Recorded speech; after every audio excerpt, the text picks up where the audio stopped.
know cosmetologists are gonna like be really upset about this. I'm not a cosmetologist. I love cutting hair. I love cutting my own hair. I have this very cheap scissor. They're not the $200 ones that or shears that you're like supposed to get. Which I sharpen with like a kitchen sharpener instead of sending it in to getting it sharpened professionally.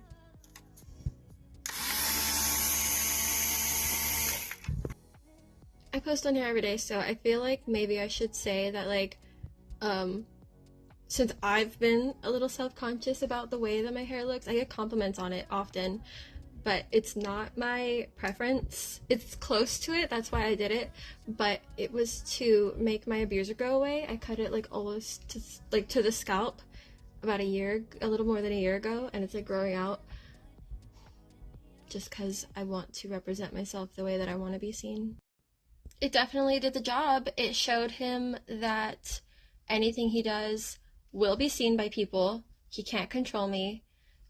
And then it also satisfied this weird thing that he had, because I had my hair was like past my butt. Like at some point it was almost to my knees, and it was one reason why people would hire me a lot. So it was like immediately he was like, get her to cut her hair. So it kind of did all those things, and then in my opinion it made me less attractive. So that, you know. But I'm really glad that people are nice to me about my hair. Somebody actually asked me to cut their hair for her like mine. God also always shows me how like things that I think are like the end of the world, least attractive on me kind of thing, like maybe I'll be thinking that, but like it doesn't matter. Like people still like hire me for the thing. Sometimes even more than when I'm like, oh, I'm my best self right now. My everything is perfect. Crazy. I've always done modeling type things for people, like family, friends, and businesses and things. When I started like pursuing modeling for real, for like money and stuff, I feel like I was like the least attractive I had ever been.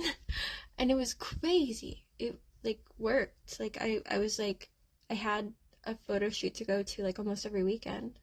I learned when the first time I had ever experienced suicidal depression, um, I just like remembered all these like things that I was told by like my favorite uncle, who said that mental illness is just like regular body illness, that you just have to take care of yourself and then you'll get better. And I've always been Christian, my whole family is very Christian, so it just like I just didn't trust anybody but God to make me better, and it worked. Like I'm actually a pretty happy person, I think.